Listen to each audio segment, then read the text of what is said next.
Buonasera amici di Rugby House, bentrovati, bentornati insieme. Ricominciamo col campionato d'eccellenza dopo la pausa dedicata per i test match novembrini. Lo facciamo pronti, carichi, vogliosi di andare a Roma e portare a casa un risultato che è mancato in casa qui con il Calvisano nell'ultima giornata del campionato. Lo facciamo parlando ovviamente con il nostro ospite Guido Barion. Ciao Guido, benvenuto. Ciao, buonasera a tutti. E Antonio Romeo. Ciao Antonio. Ciao a tutti, buonasera. Intanto Guido, benvenuto tra di noi.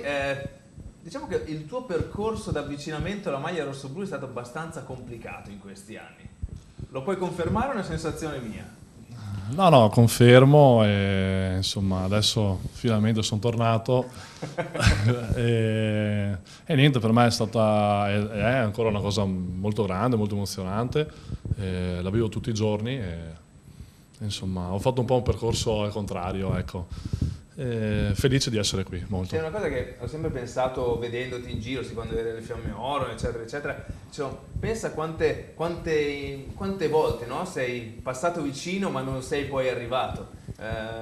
Storicamente penso al momento in cui Michele Zanirato è arrivato, eravate a Badia entrambi. Sì, poi... sì, abbiamo avuto un percorso diciamo simile, anzi uguale. Tutti e due eravamo nelle giovanili come altri ragazzi. E poi, sai, quegli anni erano un po' anni diversi da oggi, e siamo andati a farci le ossa in Serie A e poi ognuno ha preso la sua strada. Io ho preso la strada per Roma, chi è rimasto qua, chi è andato all'estero, chi ha fatto altro e niente, insomma. Alla fine sei tornato. Alla fine sono tornato. Un percorso che poi vorrò andare anche un po' nello specifico perché ha decisamente un elemento molto interessante che abbiamo sempre visto da fuori, ma è giusto che insomma sarei tu a parlarne, che è il trofeo eccellenza. Voglio dire, qualche sassolino ti sei tolto dalla scarpa qualche tempo fa. Senti Guido, arrivando dalla sconfitta con Calvisano, andiamo a Roma con la Lazio, comunque un ambiente che tu conosci particolarmente. Lazio probabilmente è la squadra, non dico meno quotata nell'ultimo periodo, ma quella con più difficoltà. Come state preparando il match? Come avete visto comunque le partite del team romano? Beh, non per dire, però ho passato tanti anni a Roma, quindi conosco bene il rugby romano, conosco tanti ragazzi della Lazio. Sì, negli ultimi anni la squadra si è un po' ridimensionata, però il carattere romano c'è sempre, nel senso che se non riusciamo, se li teniamo vivi, loro continuano a giocare. Noi stiamo preparando la partita, che oggi abbiamo fatto il nostro video. Dobbiamo andare là, chiudere la partita subito, perché se no li tieni vivi, se li tieni vivi loro continuano, insomma, un po' come le fiamme oro. Hanno questo carattere, diciamo, che non muore mai. Specialmente in casa, però Antonio, le squadre romane diciamo che sviluppano il loro campionato e incamerano punti specialmente in casa, fuori è già un po' più difficile. È l'effetto di cui parlava Guido, cioè, diciamo storicamente le squadre del centro-sud hanno un qualcosa di più dal punto di vista della determinazione e dell'aggressività, e sicuramente metterlo in campo nelle partite casalinghe diventa un valore aggiunto, ed è quello che a loro permette, anche in situazioni magari non eccezionali come possono essere scontri con squadre che hanno, diciamo, velleità maggiori o comunque più punti in classifica, di riuscire comunque a essere pericolosi e talvolta anche, insomma, di fare quello che una volta venivano definiti gli ammazzagrandi, insomma, quindi speriamo che non sia il nostro caso sabato, ecco. Però bisogna sempre stare attenti al fattore campo per quelle squadre lì. Ecco, tra l'altro una squadra, la Lazio, che in passato, come diceva Guido, poteva avere un roster sicuramente più competitivo, ha perso molti elementi, tutta quella generazione importante che ha vinto anche uno scudetto giovanile, Under 20 qualche anno fa, sicuramente è stata poi distribuita tra Celtic, fra altri team di maggiore spessore. Cosa potrà chiedere secondo te questa squadra, parlo della Lazio in questo senso, al campionato? Beh, penso che il loro primo obiettivo sia la salvezza, e come ha detto prima Antonio, il fattore campo lo faranno la loro parte, insomma cercheranno appunto di vincere la partita in casa, soprattutto insomma con le grandi cercheranno di farsi onore, e poi con quelle della loro, insomma, la loro classifica cercheranno di usare il fattore campo per vincere le loro partite, insomma. Come organizzate diciamo, la trasferta? A livello logistico proprio? Sì, allora venerdì facciamo la rifinitura, pranziamo assieme, come al solito, prendiamo il pullman, andiamo giù a Roma, soggiorniamo in Quindi albergo. pullman e non treno. Pullman, soggiorniamo in albergo e il giorno dopo alle 2:30 ci sarà la partita e niente. Sì. Sì, gli altri anni molto spesso quando si scendeva a Roma lo si faceva anche in treno, andata e ritorno nella stessa giornata. Sì, diciamo la soluzione che stanno adottando diverse squadre, è una soluzione anche veloce, anch'io comunque quando scendevo a Roma quasi sempre usavo il treno, vabbè, ma diciamo molto più veloce anche negli ultimi anni. Sì, questo dà un bonus del dormire là, quindi non avere un po' del problema del viaggio del giorno stesso, no? Sì, con le Fiamme Oro usavamo di più il treno, poi diciamo noi andiamo giù un giorno prima e insomma hanno va bene Perfetto. così. Allora, una cosa, fra qualche istante andremo a vedere gli highlight della sconfitta interna con Calvisano. Antonio, secondo te cosa è mancato, cosa non è mancato, la chiave di quel match qual è stato? E poi voglio sentire anche Guida. Beh, noi forse sono mancate un po' le gambe nel secondo tempo, cioè nel senso nel momento in cui il risultato era ancora lì, dopo c'è stato quel ping pong di punteggi, insomma nel primo tempo, nel secondo tempo forse c'era bisogno di dare un po' di spinta e forse dal punto di vista fisico a mio avviso non siamo stati all'altezza della situazione. Ci abbiamo provato ma potevamo fare molto meglio e forse ci mancava un po' di freschezza, se proprio devo farti un'analisi generica così.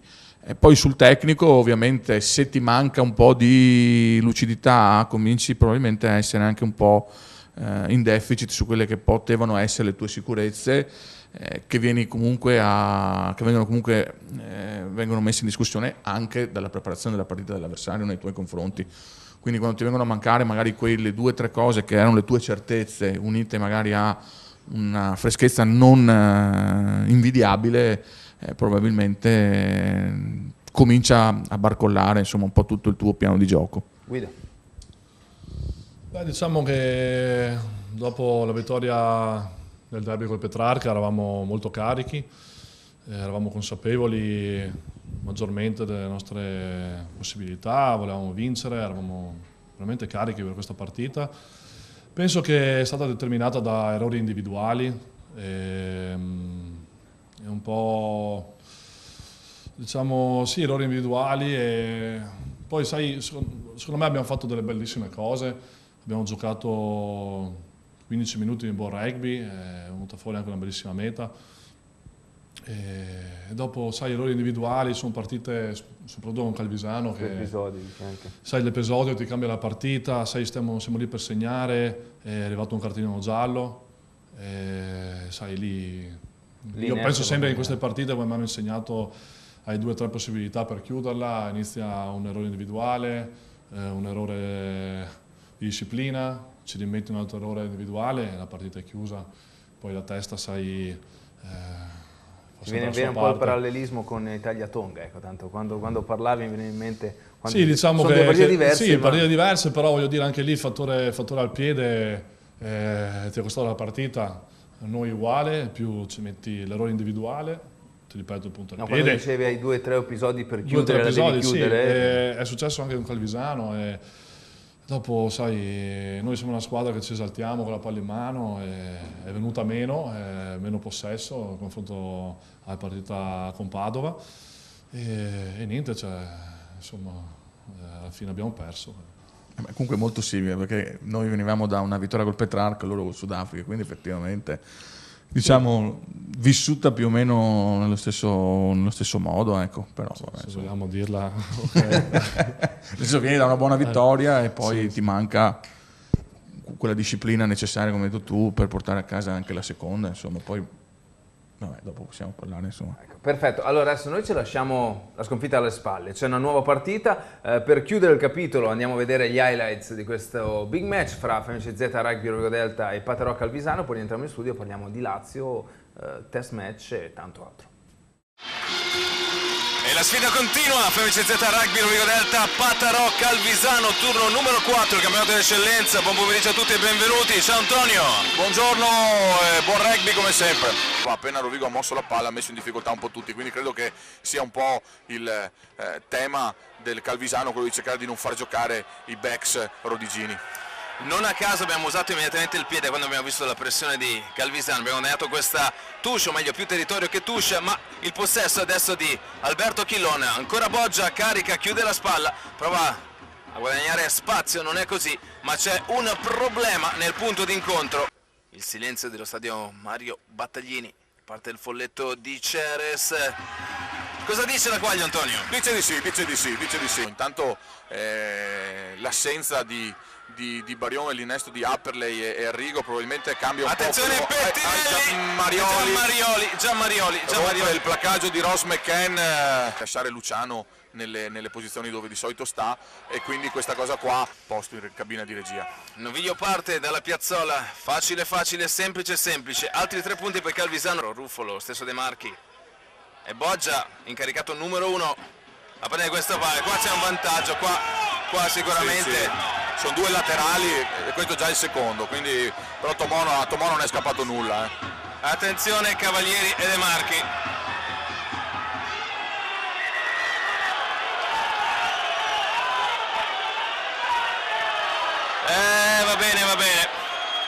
Va bene.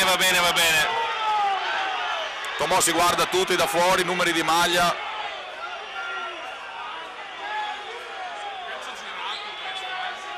Vediamo cosa succede. Pronto?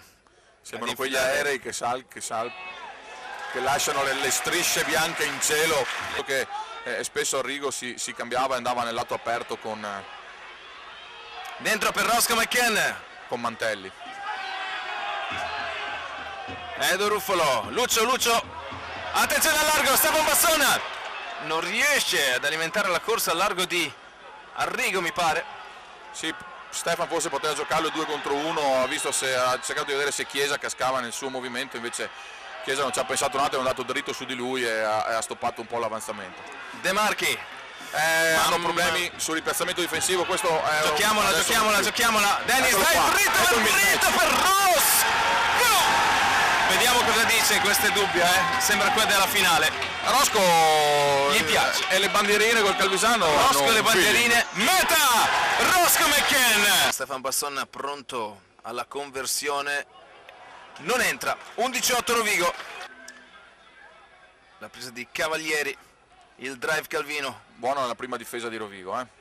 Si struttura però il pack giallo-nero, avanza, attenzione, potrebbe esserci la meta del Calvisano, c'è la meta del Calvisano fra Cavalieri e Matteo Ferro.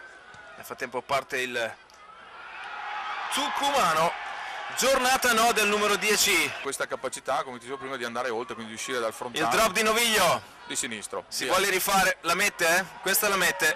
Eccoli qua. La presa è buona, Tuivaiti, va lui, il calcetto, aia!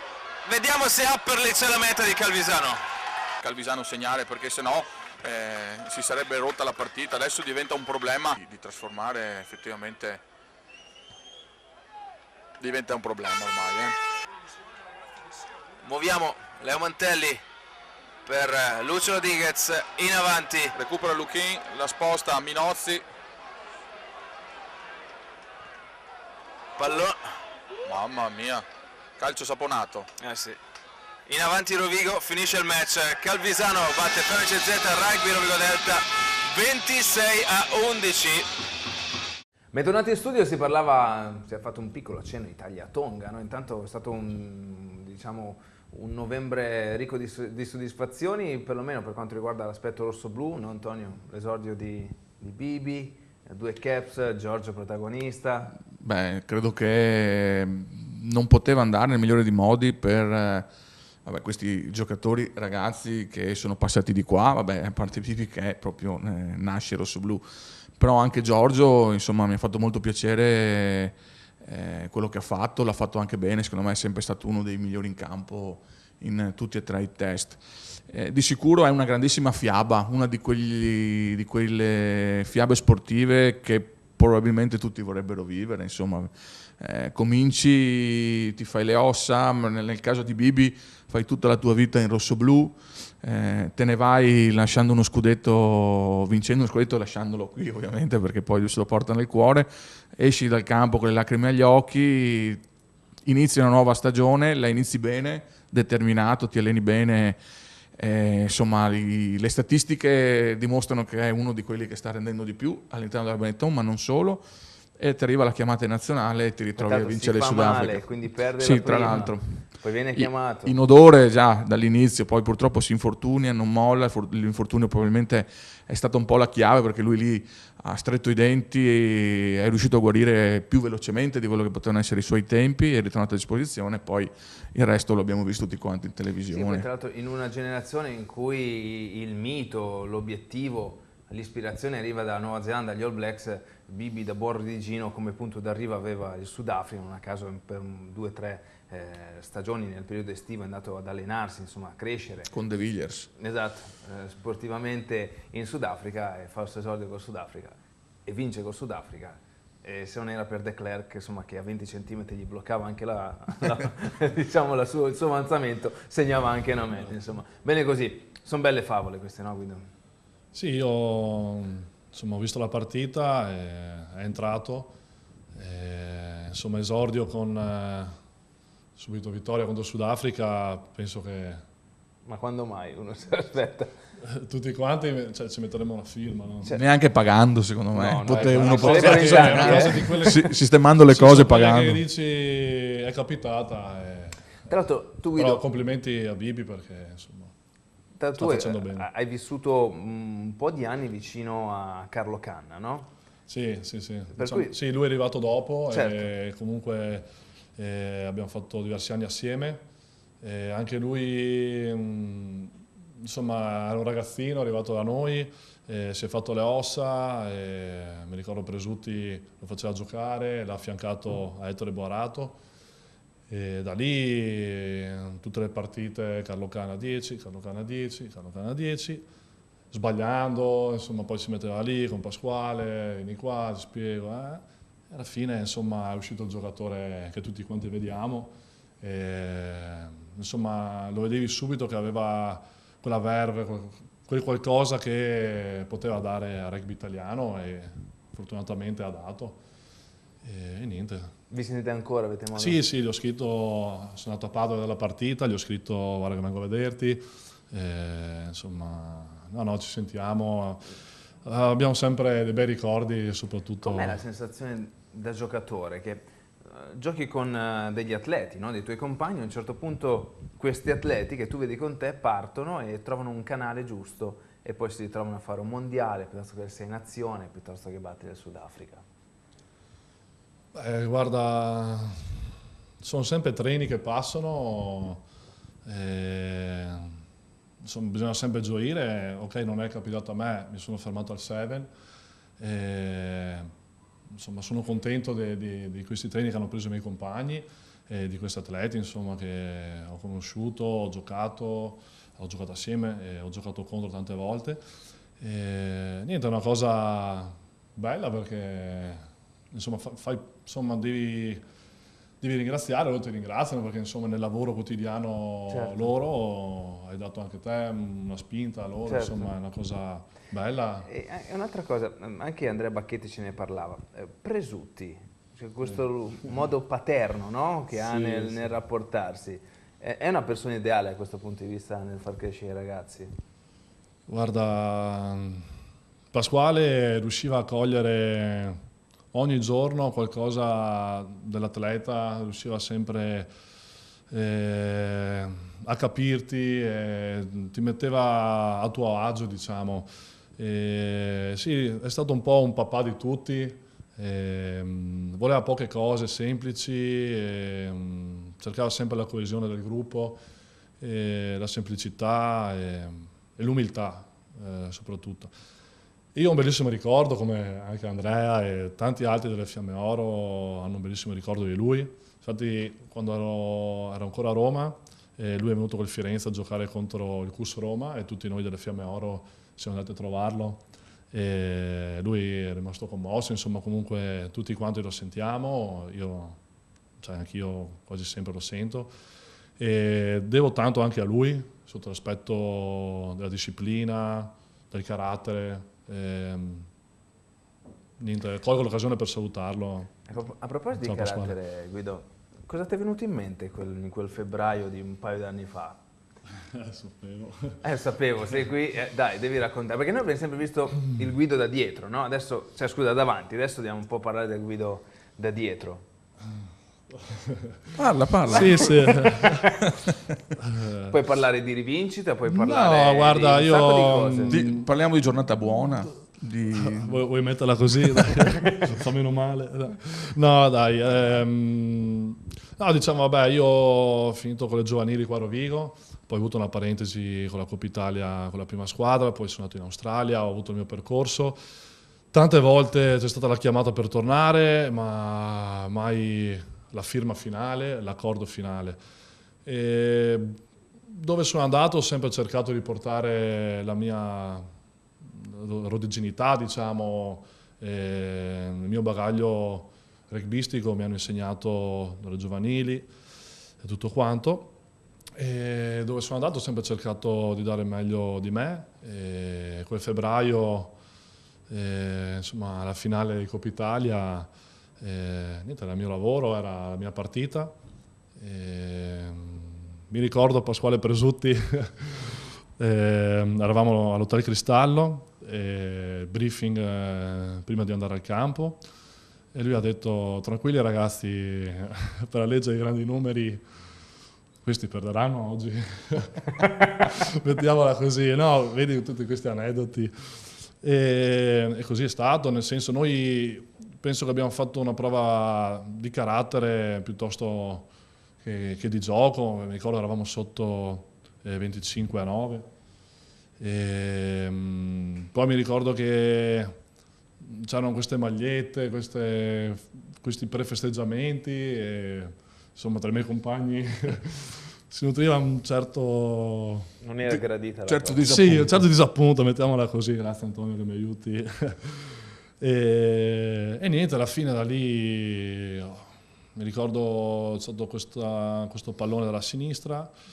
No, questa è stata la seconda meta. La prima meta mi ricordo Bach è andato a fare una percussione, un raggruppamento, io mi sono allargato, ho visto due piloni veloci contro lenti, È uscito la sono vignetta andato in mezzo, mismatch. sono andato in mezzo e ho fatto la prima meta. La seconda mi ricordo una palla sulla sinistra, abbiamo giocato e Marci ha fatto un buco.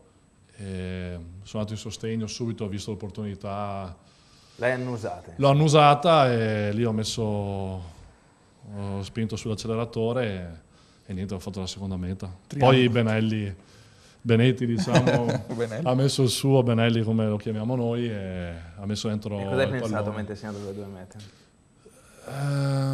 Ho detto ce la possiamo fare, perché ho detto ho un drop di Benetti, ho un calcio di punizione. E così è stato, siamo stati molto bravi con la mischia. Ma a livello personale, dico. A livello personale, sai, sono quelle giornate che dici sì, mi sono espresso, sono qui. Ti sei tolto qualche sassolino? Sì, mi sono tolto qualche sassolino, poi anche in campionato, ogni volta che giocavamo contro Rovigo, Sì, no, ho certo. sempre segnato, ho sempre messo insomma la La mia X. firma, la X, ecco, la X della presenza. No, ma non ho niente contro, anzi guarda, ci non ho mancherebbe. mai stato... Però che quando giochi contro una squadra Sì, che vorrei... tanta soddisfazione, questo, c'era tutta sì. la mia famiglia, tutti i miei amici, la città, che tutti mi conoscono, insomma. È stato molto bello, soprattutto, vabbè, alla fine mi ricordo che non ho neanche voluto vedere il calcio, ero inginocchiato con Damiano Vedrani, mio carissimo amico, e ho sentito solo il boato del pubblico, mi sono girato, quindi ho detto abbiamo vinto. Pare di sì. Sono corso contro gli allenatori, tutto, è stato Vabbè, adesso bellissimo. fermati che altrimenti stiamo Basta. male noi, ok? Adesso sei divertito tu, adesso basta, insomma, ecco. Facciamo una cosa, in quel febbraio, ma soprattutto diciamo anche poi nei mesi successivi, c'è stato uno dei protagonisti di questo scudetto che abbiamo vinto l'anno scorso, che è stato il preparatore fisico, il buon Tommy Boldrini, che adesso è a La Rochelle in top 14, un team che sta facendo un campionato stratosferico. L'abbiamo incontrato e abbiamo scambiato un paio di parole con lui e ovviamente voleva condividere i suoi pensieri anche con tutti gli ascoltatori di Rugby House. E mi rendo conto che mi sto portando dietro tantissime cose da quello che ho fatto qui a Rovigo, dall'aspetto umano, dall'aspetto organizzativo, dall'aspetto di gestione, dall'aspetto della pressione. Per esempio, io non mi aspettavo di sentire la pressione dopo aver passato un'esperienza qui a Rovigo. In realtà io mi rendo conto che la pressione là è superiore a quella che si avverte qui, che ho avvertito qui, però l'esperienza che ho fatto qui in Italia mi ha aiutato da questo punto di vista. Affrontare ogni partita come una finale alla Rochelle è la norma, però dopo essere passato da Rovigo so come affrontarla, so come gestirla e poi imparare ogni giorno da giocatori di un certo tipo, da allenatori super disponibili e super attenti a tutti gli aspetti della performance, per me è veramente una gran cosa. Ma mi ricordo i collettivi del giovedì mattina nel campo 2, mi ricordo i pranzi in casetta, mi ricordo chiacchierate nello spogliatoio con i giocatori, mi ricordo Franco e Elena le mattine, mi ricordo i tifosi, le persone che sono sempre state qui vicino e che insomma fanno parte di questo club. Ecco. Che questo club non sarebbe nulla senza tutte queste persone che lo seguono e lo portano veramente nel cuore. Quindi sono tornato perché era obbligatorio tornare qui. Cioè, i primi giorni belli ma duri perché già il trasloco, già il doversi organizzare una vita un po' diversa là e non avere tanto tempo ad esempio per stare con la mia compagna piuttosto che vivere un po' la città. All'inizio è stato difficile, però sin da subito è come se fossi arrivato pronto per quello che mi aspettava, quindi arrivavo in fondo alle giornate contento e a volte mi sembrava di non aver fatto abbastanza perché i ritmi non sono gli stessi del nostro campionato, appunto perché essendo una struttura diversa c'hai più tempo per organizzare le sedute, c'hai più tempo forse per dare più qualità alla proposta. E quindi mi sembrava di non lavorare abbastanza. In realtà mi hanno detto guarda funziona così, prenditi il tempo e lì sono stati bravi a trasmettermi questa cosa qui. Le cose verranno con il tempo, noi ti diamo tempo per ambientarti qui, non devi assolutamente dimostrare niente, fai quello che sai fare, fallo bene, sentiti libero di intervenire in tutte le sedute, in tutte le cose che vedi che non vanno bene perché tu sei qui anche per questo. Quindi questo all'inizio mi ha un po', come si dice, mi ha un po' turbato perché ho detto ragazzi però siete sicuri? Però alla fine è così, perché se tu entri in un ambiente nuovo hai comunque una visione diversa, che è quello che poi cercano loro, capito? Hanno bisogno di trovare sempre delle motivazioni nuove, vedere delle cose da un altro punto di vista e quindi una persona nuova nello staff aiuta a questo. L'altro aspetto è che veramente ti confronti ogni giorno su 1000 cose e questo passa tramite i giocatori, tramite lo staff. Poi una cosa incredibile è vedere lo stadio, prima partita in casa, lo stadio pieno, i tifosi matti per questa squadra, proprio un amore come Rovigo, uguale. E i giocatori veramente alla prima partita non so come, era come una finale, eppure iniziava un campionato, iniziava un percorso per molti giocatori, la prima partita a quel livello. La prima partita me la ricorderò sempre, insomma. Poi non so, è iniziato bene quest'anno perché sopra ogni aspettativa, però noi viviamo ogni settimana veramente come una finale. Non facciamo calcoli, non c'è da dire la Rochelle arriverà ai playoff. Si cerca di lavorare in maniera più tranquilla possibile senza pressione e questo aspetto qui credo che sia un po' la chiave del successo di questa squadra. Saluta i tifosi. Ciao a tutti, forza Rovigo e spero di tornare a trovarvi presto. Ciao. Bentornati in studio, ultima parte di Rugby House. Allora, si parlava di rispetto nell'atteggiamento di Guido in Coppa Italia, ecco. A proposito di rispetto, Antonio, c'è stato un passaggio in questa settimana di test match che ha colpito noi, ma penso un po' tutti, siamo convinti anche te, nella prima affermazione di Simone Favero, il capitano della nazionale, dicendo: ma uno dei miei sogni, anzi vi svelo l'aneddoto, era essere capitano del Rovigo. E qua ha spiazzato un po' tutti perché dicevano: ma come? Ha spezzato dei cuori, secondo me. Secondo me alcuni sì. Però Allora, io ho avuto modo di ascoltarmi quei 20 minuti della sua intervista, della sua conferenza stampa, proprio la prima, appena nominato capitano, quindi precedente al match proprio di Italia-Tonga. E in questi 20 minuti ha detto delle cose, secondo me, importanti. Ha fatto capire che lui è un ragazzo formato, ha preso i treni giusti, parlando di prima, la sua professionalità è migliorata di club in club. La cosa che mi ha colpito è sicuramente questa cosa di aver sognato di capitanare Rovigo, perché per me è una grande forma di rispetto nei confronti del club dove sei stato ed è un po' quello che è successo anche a Guido, segnandoci 2 metri, nel senso lui è nato qui e il massimo rispetto che può dare al suo club è giocare al meglio delle sue possibilità contro chi l'ha formato, perché io credo che sia una grande forma di rispetto.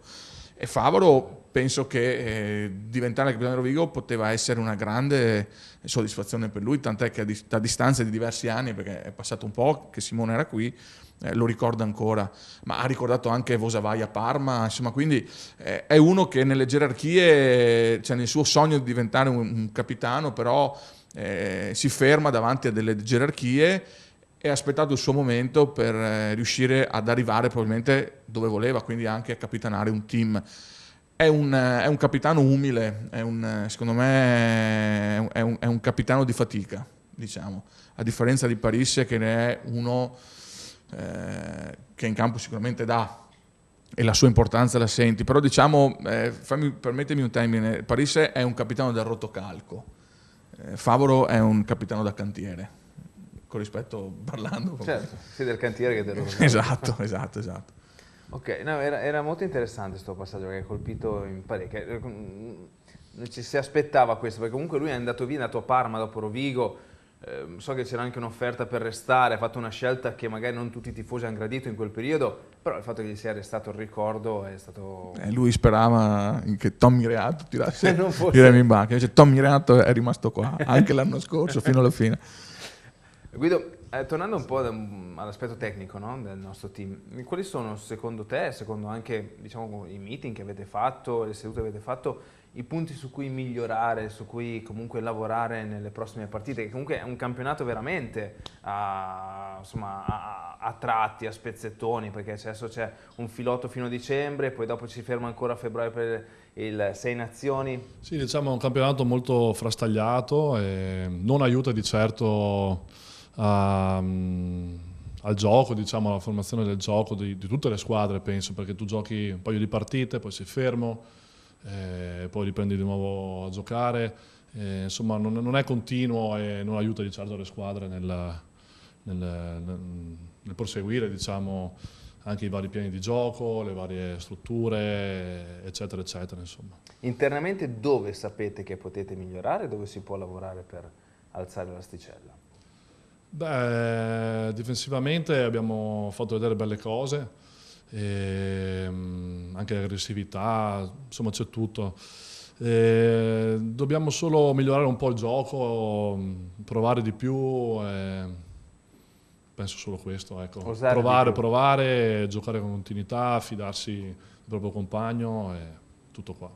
Guido Bario, estremo, ala, dove mi mettono sto?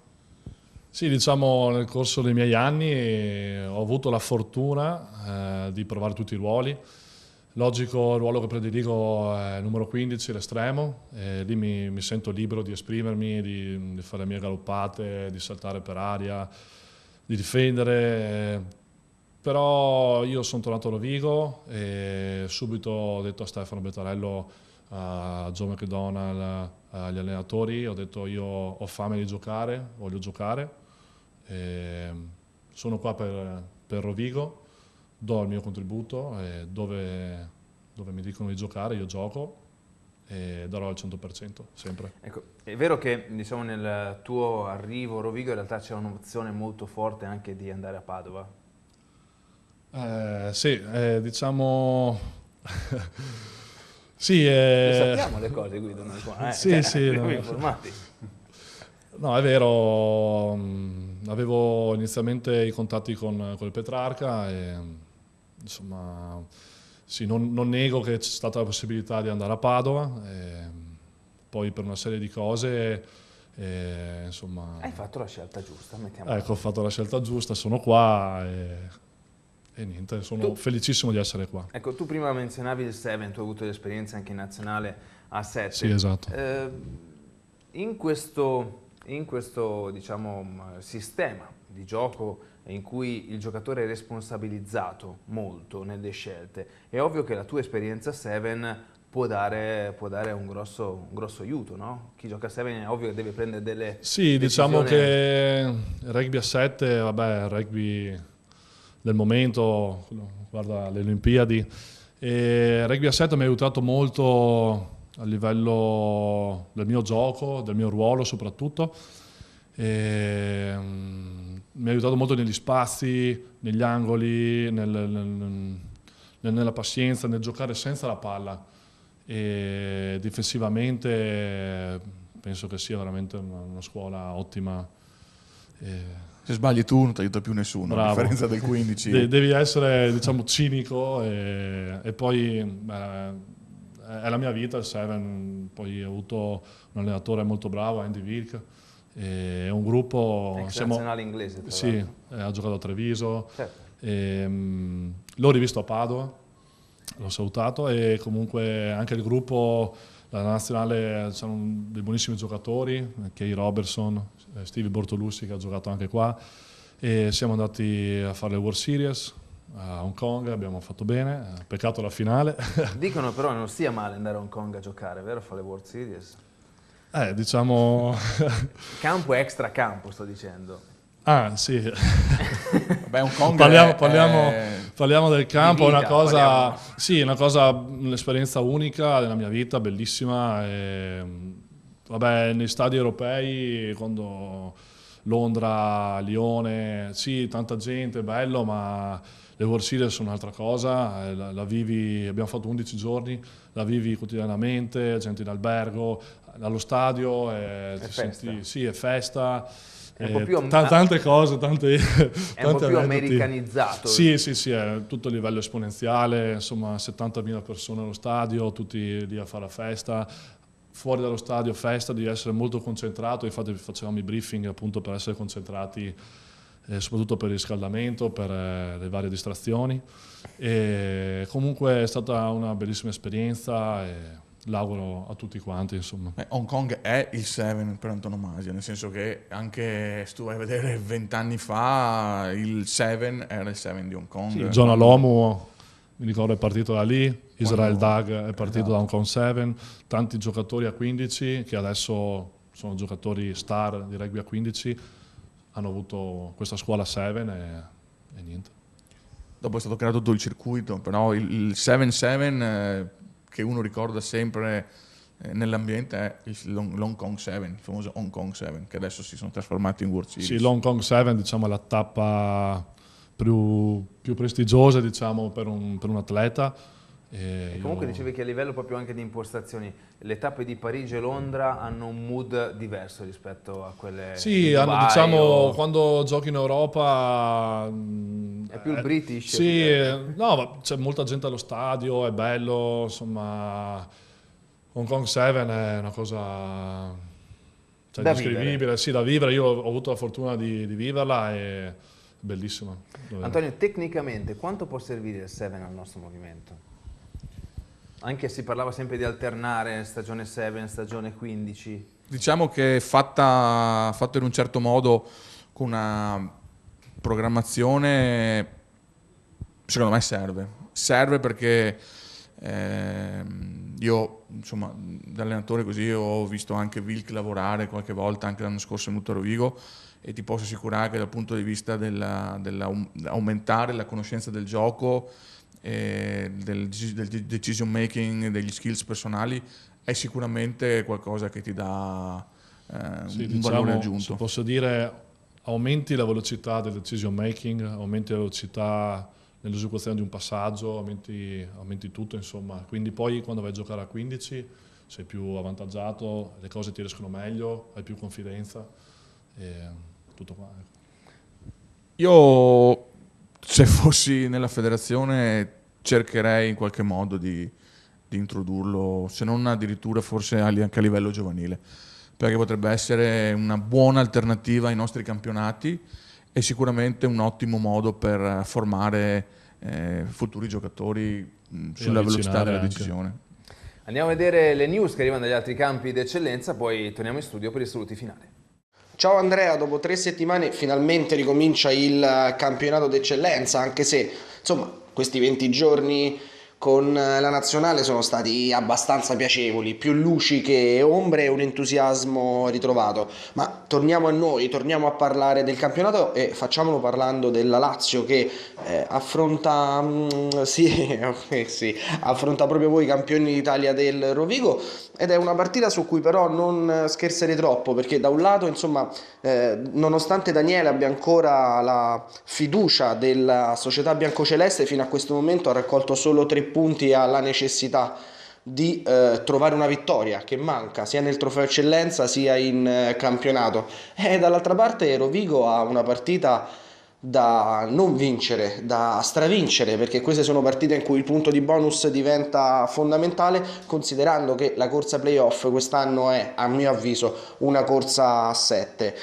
Pausa che probabilmente ha fatto più bene alla Lazio che al Rovigo, perché ha permesso alla squadra di casa di ritrovare un po' di qualche giocatore infortunato e soprattutto magari di andare a sistemare quelle che sono le situazioni di gioco, insomma, che devono migliorare assolutamente, considerando anche il rinnovamento che ha avuto non solo nello staff tecnico la squadra di Roma.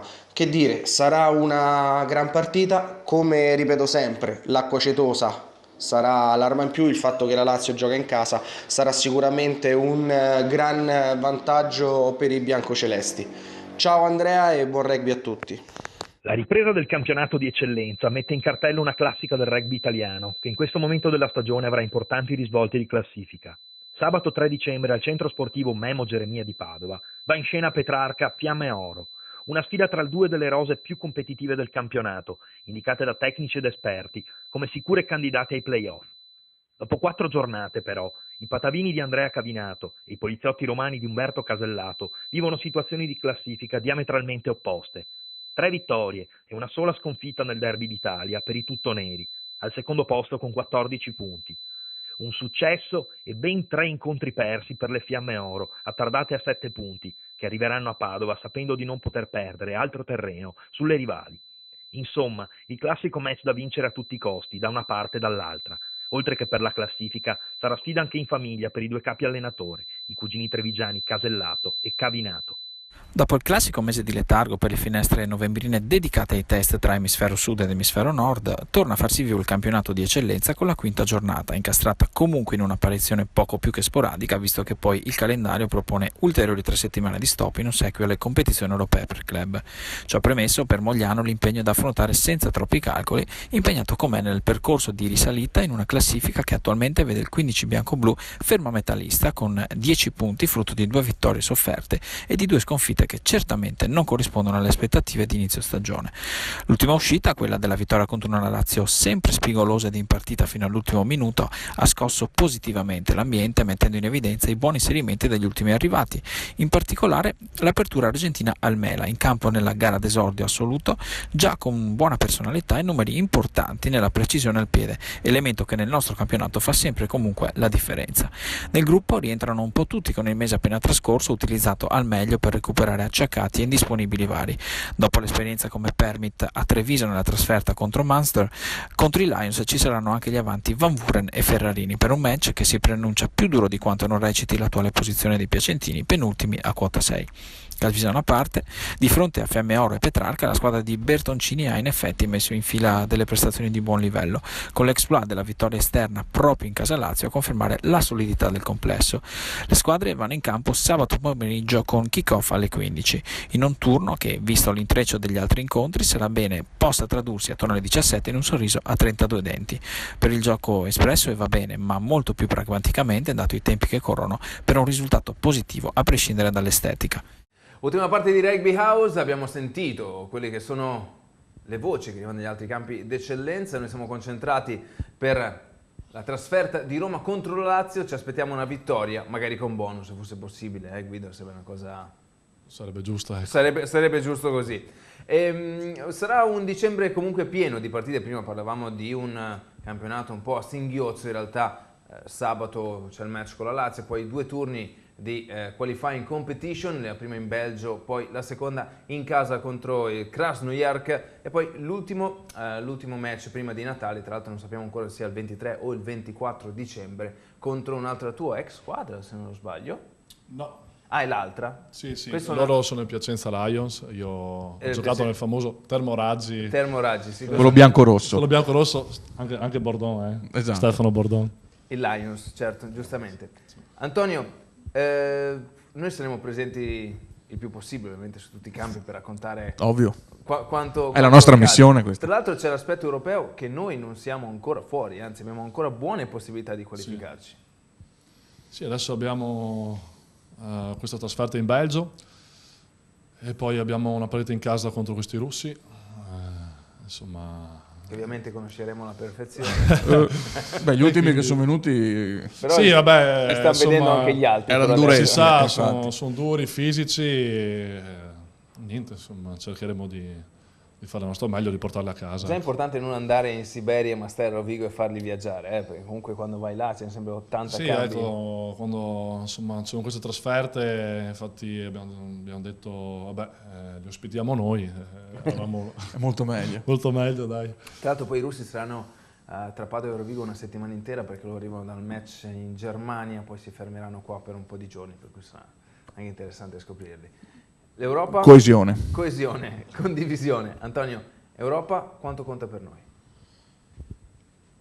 Per me conta, perché indipendentemente dalle possibilità di incontrare, tra virgolette, Rovigo, cioè che Rovigo va a incontrare Padova o Calvisano, che sono comunque squadre conosciute perché fanno parte della nostra cerchia di match, però io credo che se si chiamasse un altro nome sarebbero comunque partite molto impegnative. Di tutte queste squadre che andiamo a incontrare, forse quella belga potrebbe sulla carta essere quella più abbordabile, insomma, da parte nostra, ma solo perché storicamente abbiamo visto anche negli altri anni. Io sono per farle, perché comunque ti dà sempre quel qualcosa, quell'esperienza in più, ti arriva un arbitro straniero, giochi contro squadre magari anche fisicamente attrezzate, per cui io sono per le coppe europee. E soprattutto magari per riqualificarci ancora alla challenge, viva i russi, viva i tedeschi, gli spagnoli, i portoghesi, ma insomma London Irish, la Rochelle. Era un'altra cosa. Era un'altra cosa. Ok, grazie mille Guido, per stato grazie con noi. A voi, buona serata. Grazie Antonio. Grazie a tutti. Sabato, per chi può, ovviamente Roma, andiamo a tifare la squadra rosso-blu contro la Lazio e poi rientriamo ovviamente. Nel frattempo noi ci vedremo anche giovedì prossimo per Rugby House e martedì sempre su TV7 News la partita appunto del Giulio Onesti. Buonanotte, grazie.